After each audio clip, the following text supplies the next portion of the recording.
Hello friends, मैं प्रशांत आप सबका आपके चहेते सेक्स एक सुखी जीवन का मंत्र डॉक्टर विजय दहीफले के साथ इस खास कार्यक्रम में तहे दिल से स्वागत करता हूं। दोस्तों, हमें जब भी कोई मेडिकल इमरजेंसी आती है या फिर स्वास्थ्य से जुड़ी कोई भी परेशानी सताती है, तब हम क्या करते हैं? सबसे पहले हम वो सारी चीजें हमारे फ्रेंड्स या फैमिली के साथ शेयर करते हैं। पर दोस्तों, हमें जब भी कोई सेक्स से जुड़ी परेशानी सताती है, तब हम ऐसा नहीं कर पाते, क्योंकि इस बारे में बात करने में हम झिझकते हैं, हमें शर्म आती है। पर दोस्तों, अब शर्माने की बिल्कुल जरूरत नहीं, क्योंकि डॉक्टर विजय दहीफले आपके सारे सेक्स रिलेटेड सवालों के जवाब बहुत ही पॉजिटिव तरीके से जरूर देंगे। दोस्तों, शो को शुरुआत करते हैं, लेकिन उसके पहले जानते हैं डॉक्टर विजय दहीफले इनके बारे में। डॉक्टर विजय दहीफले ये सेक्सोलॉजिस्ट, यूरोलॉजिस्ट और एंड्रोलॉजिस्ट है। डॉक्टर के क्लिनिक औरंगाबाद, हैदराबाद, दिल्ली में द्वारका, पुणे, नवी मुंबई में नेरुल, दादर, अंधेरी, कल्याण, नासिक, अहमदाबाद और दुबई में है। डॉक्टर विजय दहीफले का भारत एवं अन्य देशों में कॉन्फ्रेंसेस और सेमिनार के लिए आना जाना रहता है, जिसमें डॉक्टर सेक्स रिलेटेड सलाह मशवरा करते रहते हैं। तो चलिए शो को शुरुआत करते हैं। डॉक्टर साहब हमारे साथ है। Sir, welcome to the show. नमस्ते।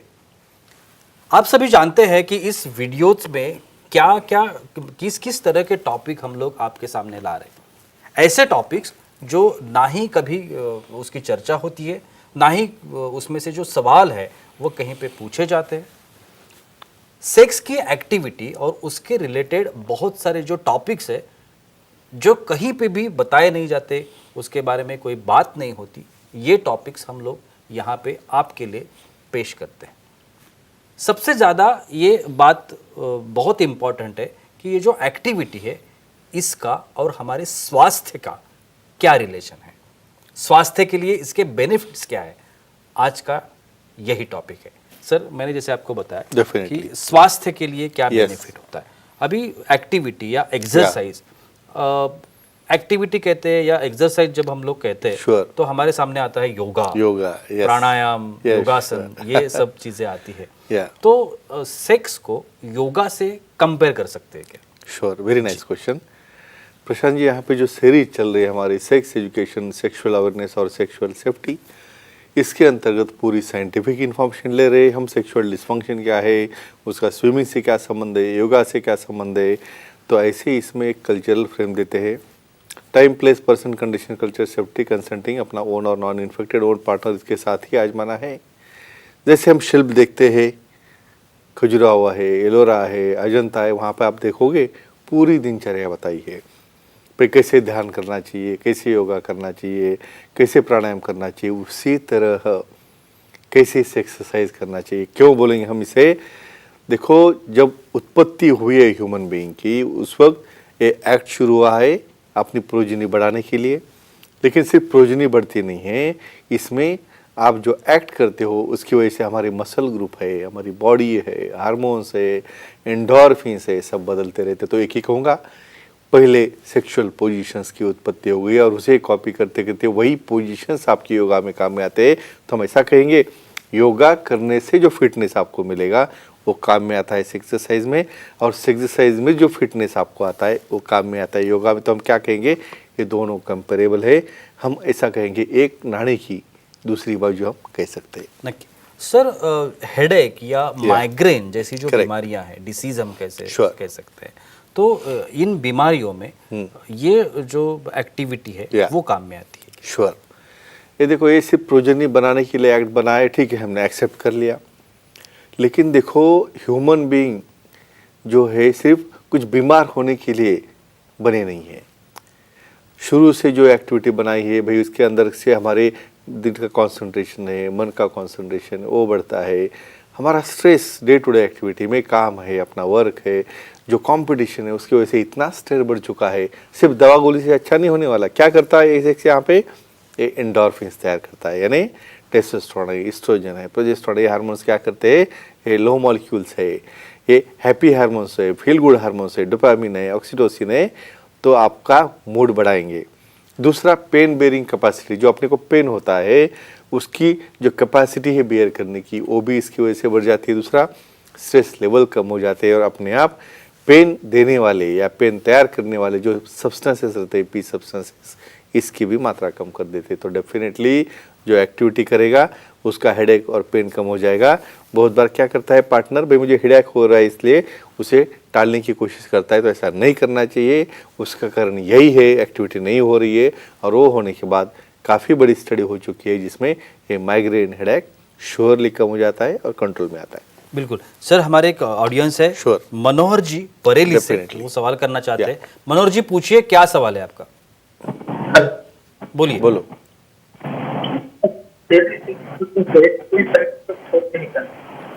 एक बार और बोलिए। करने से कोई साइड इफेक्ट होते हैं क्या? ओके ओके, ये तो कोई भी क्वेश्चन देता है। जी। हाइपर सेक्सुअलिटी, इसके ऊपर हम बाद में आने वाले हैं। क्या रहता है, देखो नॉर्मली कितनी बार सेक्स करना चाहिए? एवरेज हफ्ते में आपने 2 बार सेक्स किया, वेल एंड गुड, एक्सेप्टेबल। लेकिन नवदाम्पत्य है, नया जोश है, होश है, उसमें कितनी बार करोगे आप? ठीक है, चलो हम डेली 1 बार हम करते जाएंगे, एक्सेप्टेबल है, वो भी टोटली नॉर्मल है। लेकिन कुछ साइड इफेक्ट होते हैं क्या? देखो, जब एक लिमिट रहती है हर एक चीज़ की, कभी कभी ऐसे कपल बने थे दिन में 3-4 बार। यहाँ पे क्या इंपॉर्टेंट है, सिर्फ ये एक्ट करना यही इसका रिजल्ट नहीं है। यहाँ पे पार्टनर की सम्मति, पार्टनर को इंटरेस्ट है क्या, उसे भी कैसे लग रहा है, भाई मुझे ही ज़्यादा चाहिए, मैं भी रिकॉर्ड ब्रेक कर रहा हूँ, रिकॉर्ड बना रहा हूँ, ऐसा नहीं रहता है। बाद में क्या होगा, मसल फटीग है, ड्राई इजैकुलेशन है, यूरिनरी ट्रैक्ट इन्फेक्शन है, बहुत ज़्यादा इरिटेशन है, वहाँ पे फीमेल पार्टनर को बर्निंग होना शुरू होता है, हनीमून सिस्टाइटिस होता है। तो एक ही कहूँगा, दायरे में, लिमिट में रह के आप करोगे चीज़ें तो नॉर्मल है, और इससे ज़्यादा लिमिट क्रॉस करोगे तो साइड इफेक्ट तो होने ही होने हैं। तो एक्सेप्टेबल पार्टनर की कंसेंट रहने के बाद और दोनों को एंजॉयमेंट मिलने की जब तक उसकी लिमिट है तब तक ही आपको करना है।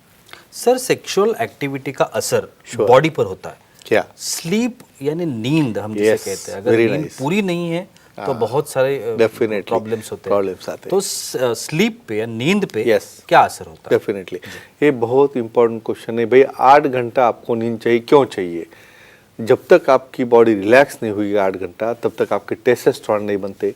टेस्टोस्टेरोन नहीं बनेंगे तो आपकी इच्छा कम हो जाएगी, सेक्स की परफॉर्मेंस कम हो जाएगी, क्योंकि टेस्टोस्टेरोन बॉडी को एक्टिव करने वाला हार्मोन है। जब सेक्स करने के बाद क्या चेंजेस हो जाते हैं, बॉडी में ऑक्सीटोसिन बन रहा है, डोपामिन बन रहा है, एंड्रोजन्स पूरे है वो बन रहे हैं, उसके साथ प्रोलैक्टिन की भी मात्रा रिलीज हो रही है। तो वो रिलीज होने के बाद, रिलैक्सेशन होने के बाद में डेफिनेटली जो मेल्स में प्रीफ्रंटल कॉर्टेक्स रहता है, जहाँ से स्टिमुलेशन मिलते रहता है, वो भी काम डाउन हो जाता है और बहुत अच्छी तरह से नींद आती है, और वही काम में आती है दूसरे दिन एक्टिविटी करने में। सर, और एक चीज पूछना चाहूंगा, याददाश्त, Sure. मेमोरी हम Very जिसे nice कहते question, हैं, yeah. तो मेमोरी पर इसका असर होता है क्या? डेफिनेटली श्योरली होता है जी। आपका बोल्डनेस है, पर्सनैलिटी है, टॉकिंग एबिलिटी है, मेमोरी है, कैसे डिपेंड करते हैं? आपको लगता है क्या संबंध होगा? डेफिनेटली संबंध है नॉर्थ ग्रोथ फैक्टर्स। क्या होता है, जब ये सीमेन में जो है ये फैक्टर्स रहते हैं, मेल हो फीमेल हो, वहाँ पे एब्सॉर्ब होने के बाद में जो इफेक्ट आता है वो बहुत बढ़िया रहता है। जो नर्व सप्लाई होता है, हिप्पोकैम्पस है, प्रीफ्रंटल कॉर्टेक्स है, वहाँ पे जो नर्व्स है उसको सप्लाई होता है, उसका जनरेशन अच्छा होता है, डेवलपमेंट अच्छा होता है। हिप्पोकैम्पस रीजन जो मेमोरी के लिए जाना जाता है, वहाँ पे भी ये अच्छा डेवलप होके ब्लड सप्लाई बढ़ने से उसके डेवलपमेंट होते हैं, वहाँ के नर्व्स ग्रो होने से वहाँ पे मेमोरी बढ़ती है, शार्पनेस बढ़ता है, और डेफिनेटली इसका आपकी पर्सनैलिटी भी डेवलप हो जाती है। बिल्कुल सर, हमारी एक फीमेल ऑडियंस है, Sure. ट्विंकल Most जी, welcome. दीव से, दीव दमन। Yes. हाँ, Little. ट्विंकल जी Yeah. वो सवाल करना चाहती थी। ट्विंकल जी पूछिए, क्या सवाल है आपका? जी नमस्ते सर। बोलिए। नमस्ते, बोलो। सर, मेंसेस जब चालू हो तो सेक्स कर सकते हैं? हाँ बहुत एक्सपेक्टेड क्वेश्चन है मेरा। जी। देखो क्या रहता है, जो हमारी जो समाज है, पीढ़ी में कुछ प्रथा जो बनाई गई है, डेफिनेटली एक साइंस ध्यान में रखते हुए की है। फीमेल के ऊपर स्ट्रेस रहता है, उसे काम करना पड़ता है, और मेंसेस के पीरियड में तो कम से कम आराम मिले, इसलिए उसे 3-4 दिन मेंसेस के पीरियड में रिलैक्सेशन या बाजू में बिठाना ऐसा बोलते हैं। लेकिन अभी क्या हुआ है, महिला भी एजुकेटेड है, काम करती है, काफ़ी रोबस्ट है, और बहुत बार क्या होता है, मेंसेस में भी हार्मोन तैयार होने की वजह से भावना उद्दीपित होती है। जब दोनों पार्टनर तैयार हो, ये देखो यहाँ पे शेडिंग होते रहता है, म्यूकोसा का ब्लीडिंग होते रहता है, जितना हो पॉसिबल हमें टालना है एक्टिविटी करना। लेकिन दूसरे या तीसरे दिन जब फ्लो कम हो रहा है, कुछ फीमेल्स को पेन होता है, क्रैम्प्स आते, वो टाइम में समझो सम्मति दोनों की होगी और एक्टिविटी करोगे तो ऑर्गेजम होगा, हार्मोन रिलीज होगे, रिलैक्सेशन होगा, इसलिए ब्लड फ्लो भी कम हो जाएगा, पेन भी कम हो जाएगी। लेकिन ये कब पॉसिबल है? सामने वाला पार्टनर फिट हो और खुद उसे विलिंग हो। तो एक ही कहूँगा, जितना हो सके उसे टालना है, और विलिंगनेस हो तो आप कर सकते हैं प्रिकॉशन लेके। सर आज की जमाने में Sure. स्ट्रेस, डिप्रेशन Yes, जैसी correct. समस्या Yeah. 50-60% से भी ऊपर जाने काफी लगी है। ज्यादा है, yeah. तो ये जो सेक्सुअल एक्टिविटीज है, Yeah. इसके लिए इसका जो असर है, Yes. ये डिप्रेशन या स्ट्रेस Yeah. इस पर होता है क्या? यस, बहुत इंपॉर्टेंट क्वेश्चन है। इसके ऊपर एक स्टडी हो चुकी है।